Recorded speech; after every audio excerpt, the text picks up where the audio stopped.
Hey guys, இன்னைக்கு எதை பற்றி பார்க்க போகிறோம்னா ஷார்ட் லிஸ்ட் நேற்றுக்கு ரிலீஸ் ஆகிருக்கும். ஸோ நம்ம ஆல்ரெடி ஒரு வீடியோ போஸ்ட் பண்ணியிருக்கோம். இந்த வீடியோ வந்து கொஞ்சம் டீட்டெயில்டாக அதை பற்றி பேசுவோம். ஸோ ஒரு சில சேஞ்சஸ்மே வந்து நடந்திருக்கு. அதெல்லாம் என்ன அப்படிங்கிறது இந்த வீடியோவில் பார்த்து தெரிஞ்சுக்கோங்க. ஸோ வீடியோ கண்டிப்பாக இன்ட்ரெஸ்டிங்காக இருக்கும். வீடியோ லைக் தெரிவிட்டு மறக்காம சேனலை சப்ஸ்கிரைப் பண்ணிக்கோங்க. இவங்க வீடியோ தெரிஞ்சுக்கலாம். நேற்றுக்கு India south Africa first T20 கட்டாக்கில் நடந்துச்சு. இந்தியா அபார வெற்றி 101 ரன்ஸ் மார்ஜினில் இந்த கேம் நம்ம வின் பண்ணியிருப்போம். இந்தியா 175 ரன்ஸ் வந்து ஃபர்ஸ்ட் பேட்டிங்கில் ஸ்கோர் பண்ணியிருந்தாங்க. சவுத் ஆஃப்ரிக்கா இன் ரிப்ளே 74 ரன்ஸ்க்கே ஆல் அவுட் ஆகிட்டாங்க. Indian plays dominated with the ball. Axar Patel, Arshdeep Singh, Varun Chakravarthy, Jasprit Bumrah இவங்க 4 பேருமே தலா 2 விக்கெட்ஸ் எடுத்திருப்பாங்க. சவுத் ஆஃப்ரிக்காக்கு என்ன ஆச்சுன்னு தெரியல, 40-3 இருந்தாங்க. தென் கம்ப்ளீட்டா கொலாப்ஸ் ஆகிட்டாங்க. 34 ரன்ஸுக்கு 7 விக்கெட்ஸ் லூஸ் பண்ணியிருக்காங்கன்னா பார்த்துக்கோங்களேன். ஸோ 74 ரன்ஸ்க்கே ஆல் அவுட் ஆகியிருக்காங்க. பிரேவிஸ் தான் கொஞ்சம் வந்து ஸ்டாண்ட் பண்ற மாதிரி இருந்துச்சு. ஸோ ஒரு 22 runs I think something score பண்ணியிருப்பாரு. 3 பவுண்டரிஸ், ஒரு 6 வேற அதில் அடங்கும். பிரேவிஸ் அவுட் ஆன டெலிவரி வந்து கிளியரா நாட் அவுட் தான். பிகாஸ் பும்ரா ஓவர் ஸ்டெப் பண்ணியிருக்காரு. பும்ராவோட டெலிவரியில் பிரேவிஸ் வந்து ஒரு கிளீன் கேட்சுக்கு அவுட் ஆகியிருப்பாரு. பிரேவிஸ் வந்து நார்மலா டக் அவுட்டுக்கு போயிட்டாரு. பிகாஸ் நார்மலான கேட்ச்ன்றதுனால அவருக்கு எந்த ஒரு சந்தேகமும் கிடையாது. பட் நம்ம தேர்ட் அம்பையர் என்ன பண்ணியிருக்காருன்னா, அவருக்கு லேட்டரா தான் வந்து பும்ராவோட ஓவர் ஸ்டெப்பிங்கை செக் பண்ணணும் அப்படிங்கிற ஒரு ஞானோதயம் வந்திருக்கு. ஸோ அதை செக் பண்ணி பார்த்தப்போ என்ன தெரிய வந்திருக்குன்னா, பும்ரா ஓவர் ஸ்டெப் பண்ணியிருக்காருன்னு. ஸோ ஒரு unfortunate dismissal for Dewald press. Already IPL சீசன்ல இதே மாதிரி ஒரு இன்சிடென்ட் தான் அவருக்கு நடந்துச்சு. ஸோ நம்ம ஆர்சிபிக்கு எதிரான மேட்ச்ல வந்து எல்பிடபிள்யூக்கு அவுட் ஆகியிருப்பாரு. So later on ball tracking check பண்றப்போ தான் பால் கம்ப்ளீட்டா ஸ்டெம்ஸை மிஸ் பண்ணிருக்குன்னு தெரிய வந்திருக்கும். இனிமேலாவது பிரேவிஸ் வந்து கொஞ்சம் கிரீஸ்லேயே வெயிட் பண்ணிட்டு நம்ம அம்பையர்ஸ் எல்லாருமே ஃபைனல் டிசிஷன் எடுத்ததுக்கு அப்புறமா பிரேவிஸ் வந்து டக் அவுட்டுக்கு போனார்னா கரெக்டாக இருக்கும். ஐபிஎல் ட்ரேடிங் விண்டோக்கு வந்தோம்னா நேற்றுக்கு December 9 பார்த்தீங்கன்னா அஃபிஷியலாக pre auction trade window close ஆகிருச்சு. ஆக்ஷனுக்கு 1 வீக் முன்னாடி வரைக்கும் ட்ரேடிங் விண்டோ ஓப்பனில் இருக்குன்னு சொல்லியிருந்தாங்க. ஸோ நேத்தியோட November 9 பார்த்தீங்கன்னா வந்து 1 வீக் பிஃபோர் த ஆக்ஷன். அதனால நேத்தியோட இப்போ வந்து க்ளோஸ் ஆகிருக்கு. போஸ்ட் ஆக்ஷன் ஒரு ட்ரேட் விண்டோ இருக்கு. அது வந்து சீசன் ஆரம்பிக்கிறதுக்கு 1 or 2 months முன்னாடி ஆரம்பிக்கும். ஸோ February மந்த்லேருந்து மார்ச்சோட ஃபர்ஸ்ட் வீக் வரைக்கும் அந்த ஒரு ட்ரேட் விண்டோ இருக்கும். இனிமேல் ஏதாவது ட்ரேட் ரூமர் வந்துச்சுன்னா அதை தயவு செஞ்சு இக்னோர் பண்ணிருங்க. Because trade window is officially close. இப்போ நம்ம ஐபிஎல் ஷார்ட் லிஸ்ட் எடுத்துக்கலாம். இந்த ஐபிஎல் 26 ஆக்ஷனுக்கு 1390 பிளேஸ் ரெஜிஸ்டர் பண்ணியிருந்தாங்க. 1355 கிடையாதுங்க. இப்போ ஐபிஎலோட வெப்சைட்லேயே கன்ஃபார்ம் பண்ணியிருக்காங்க 1390 பிளேஸ் ரெஜிஸ்டர் பண்ணியிருந்தாங்கன்னு. அதில் இப்போ 359 பிளேஸ் வந்து ஷார்ட் லிஸ்ட் ஆகியிருக்காங்க.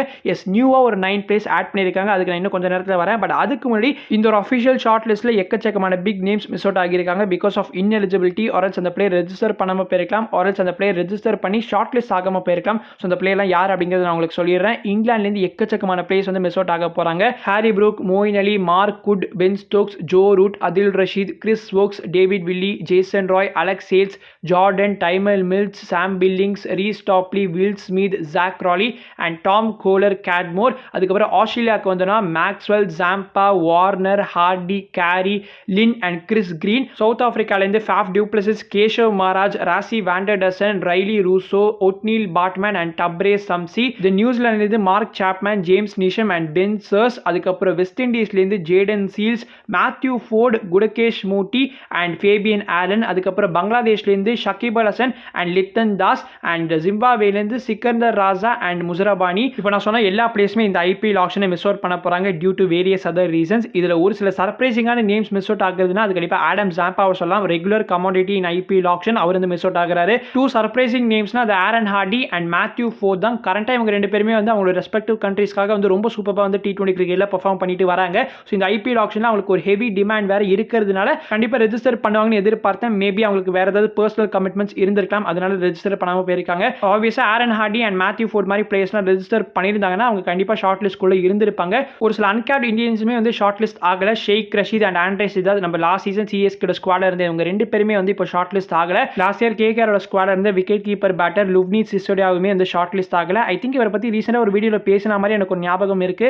இவர் ஐ திங்க் ட்ரையல்ஸ் அட்டென்ட் பண்ணியிருந்தார் ஒரு டீமுக்கு. ட்ரையல்ஸ் அட்டென்ட் பண்ணி ஒரு ஷார்ட் லிஸ்ட் ஆகலன்னா அது கொஞ்சம் ஆச்சரியமா தான் இருக்கு. அதுக்கப்புறம் பிரராக் மன்கட் இவர் கூட ஷார்ட் லிஸ்ட் ஆகலங்க. இப்போ நான் சொன்ன பிளேயர்ஸ் தவிர உங்களுக்கு வேற ஏதாவது பிளேயர் ஷார்ட் லிஸ்ட் ஆகியிருக்காங்களா இல்லையா அப்படிங்கிற இன்ஃபர்மேஷன் தெரிஞ்சுக்கணும்னா கமெண்ட் செக்ஷன்ல போடுங்க. நான் கண்டிப்பா ரிப்ளை பண்றேன். ஷார்ட் லிஸ்ட் வந்ததுக்கு அப்புறமா கூட ஒரு சில டீம்ஸ்லாம் பிசிஐ கிட்ட லிஸ்ட் சப்மிட் பண்ணிருக்காங்க போல. அதனால தான் இப்போ லிஸ்ட் வந்து இன்க்ரீஸ் ஆகியிருக்குங்க. 350 நம்பர் வந்து இப்போ 359 மாறி இருக்கு. ஸோ எக்ஸ்ட்ராவா ஒரு 9 பிளேஸ் ஆட் ஆகியிருக்காங்க. Manishankar, Mura Singh, Virandeep Singh, Sama Milind, KL Sreejith, Ethan Bosch, Chris Green, Swastik Chikara, ராகுல் ராஜ், நமாலா அண்ட் லாஸ்டா விராட் சிங். ஸோ இந்த 9 பிளேஸ் இப்போ ஆட் ஆகியிருக்காங்க. அண்ட் மன்னித்து விடவும் இப்போதான் நானே லிஸ்ட்டை பார்க்குறேன். கிறிஸ் கிரீன் வந்து இருக்காருங்க.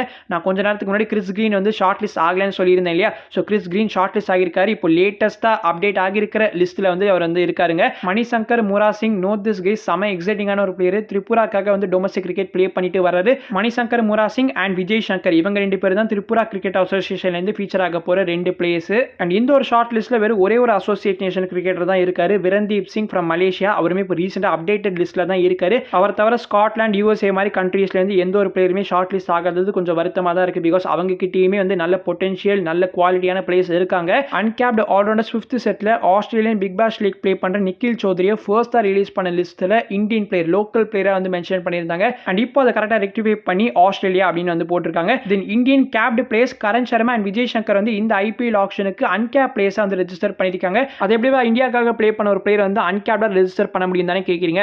இவங்க 2 பேரும் 5 இயர் அன்கேப் ரூலை வந்து யூஸ் பண்ணியிருக்காங்க. இந்தியாவுக்காக நீங்கள் ப்ளே பண்ணி 5 ஆர் மோர் இயர்ஸ் ஆகிருச்சுன்னா நீங்கள் இந்த ரூலை யூஸ் பண்ணிக்கலாம். இந்த ரூலை யூஸ் பண்ணி தான் தோனி கூட லாஸ்ட் இயர் அன்கேப் பிளேயராக வந்து ரீட்டைன் ஆகியிருப்பாரு. நீங்கள் ஒரு கேப்டு பிளேயராக ரெஜிஸ்டர் பண்ணீங்கன்னா உங்களோட மினிமம் பேஸ் பிரைஸே வந்து 75 lakhs செட் பண்ணுற மாதிரி இருக்கும். I think Vijay Shankar and Karan Sharma இவங்க ரியலைஸ் பண்ணியிருப்பாங்க, நம்மளுக்கு கண்டிப்பாக வந்து 40 lakhs கிடைக்கிறதே வந்து ஒரு பெரிய விஷயம் தான். அதனால வந்து அன்கேப் பிளேயராக ரெஜிஸ்டர் பண்ணும் அப்படிங்கிற ஒரு சூப்பரான டிசிஷன் ஒன்று எடுத்திருக்காங்க. காலம் எவ்வளோ ஸ்பீடாக போகுது பார்த்தீங்களா. விஜய் சங்கர் இந்தியாவுக்காக ப்ளே பண்ணி 5 வருஷம் ஆகிருச்சான். இந்த ஐபிஎல் 2026 ஆப்ஷனில் ஃபீச்சர் ஆக போகிற யங்கஸ்ட் பிளேயர் வந்து ஆப்கானிஸ்தானை சேர்ந்த வஹீதுல்லா ஜத்ரான். 18 இயர்ஸ் ஓல்டுங்க இவர். ஆப்கானிஸ்தான் சொன்னாலே கண்டுபிடிச்சிருப்பீங்க. எஸ், இவர் வந்து right arm off spinner. And இவரோட பவுலிங் ஆக்ஷன் பார்க்கறப்ப எனக்கு முஜிபுர் ரஹ்மானோட சிமிலாரிட்டிஸ் தெரிய வந்துச்சு. யங்கஸ்ட் பிளேயர் பார்த்தாச்சு. அப்படி இந்த ஐபிஎல் ஆப்ஷனோட ஓல்டஸ்ட் பிளேயருக்கு வந்தோன்னா ஜலஜ் சக்சேனா. இவரோட ஏஜ் வந்து 38. அண்ட் இவர் ப்ரீவியஸாக ஐபிஎல்லுமே ப்ளே பண்ணியிருக்காருங்க. பிபிகேஸ்க்காகலாம் ப்ளே பண்ணியிருக்காரு. இப்போ ஐபிஎல் ஷார்ட் லிஸ்ட் பற்றி வந்திருக்கிற லேட்டஸ்ட் இன்ஃபர்மேஷன் எல்லாத்தையும் கவர் பண்ணிட்டேன்னு நம்புறேன். அண்ட் இப்போ கேமரன் கிரீன் வந்து இந்த ஐபிஎல் ஆப்ஷனில் எந்த தொகைக்கு சோல்ட் ஆக போறாருன்னு நம்ம நாகராஜ் ப்ரெடிக்ட் பண்ணியிருக்காருங்க. ESPN கிரிக்கெட் இன்ஃபோ சாட்டர் பாக்ஸில் தான் நம்ம நாகராஜ் என்ன சொல்லியிருக்காருன்னா, நம்ம சிஎஸ்கே 27 to 28 crores வரைக்கும் கேமரன் கிரீன் வந்து சேஸ் பண்ண போறாங்க. நாகராஜ் எவ்வளோ ஷுவராக இருக்காருன்னா ஒரு பிளக்கார்டே ரெடி பண்ணிட்டாருங்க. கேகேஆருக்கு கேமரன் கிரீன் வந்து 28 crores சோல்ட் ஆகிட்டாருப்பா அப்படின்ற மாதிரி வந்து அந்த பிளக்கார்டில் வந்து போட்டிருக்காரு. மேபி ஒரு 30 இல்லை 32 போனாலுமே ஆச்சரியம் கிடையாது. பிகாஸ் 30 or 32னா கண்டிப்பாக கேகேஆரோட பர்ஸ் இன்னுமே பயங்கரமாக அஃபெக்ட் ஆகும். சிஎஸ்கேக்கு ஒரு நல்ல அட்வான்டேஜ். எனவே இதெல்லாம் ஒரு பக்கம் இருக்கு. கேமரன் கிரீன் எனவே இந்த ஐபிஎல் ஆப்ஷன்ல வந்து 18 crores தான் அவரோட கேப்டு வேல்யூவா இருக்கு. அது தாண்டி அவருக்கு எந்த ஒரு சேலரியுமே வந்து இந்த ஐபிஎல் சீசன்ல வரப்போறது கிடையாது. So this rules of the fact that சேலரிக்காகலாம் அவர் வந்து பேட்டரா ரெஜிஸ்டர் பண்ணல. அவர் வந்து ஆக்சுவலாவே பேட்டரா மட்டும் தான் இந்த சீசன்ல ப்ளே பண்ண போறாரு. அதனால தான் பேட்டரா ரெஜிஸ்டர் பண்ணியிருக்காரு. மேபி நம்ம போன வீடியோல பேசின ரீசனா கூட இருக்கலாம். கேமரன் கிரீன் வந்து பேட்டரா ரெஜிஸ்டர் பண்ணா ஃபர்ஸ்ட் செட்ல வருவார் இல்லையா. ஸோ டீமுக்கு ஒரு ஃபிக்ஸ்டு பிளான் இருக்கும். இவருக்கு எவ்வளவு தொகை போனோமோ அது ஃபர்ஸ்டே நம்ம வந்து ஃபிக்ஸ் பண்ணி வச்சுட்டோம்னா அதுக்கப்புறம் வரக்கூடிய பிளேயர்ஸ்லாம் வந்து நம்ம பார்த்துக்கலாம் அப்படின்ற ஒரு முடிவோட இருப்பாங்க. சரி, ஓகே, இந்த வீடியோ பிடிச்சிருந்ததுன்னா மறக்காம வீடியோக்குள்ளே தெரியுங்க. சேனலுக்கு சப்ஸ்கிரைப் பண்ணலைன்னா சப்ஸ்கிரைப் பண்ணிக்கோங்க. நான் உங்களை அடுத்த வீடியோவில் சந்திக்கிறதா இருக்கும். பீஷியஸ். பாய்.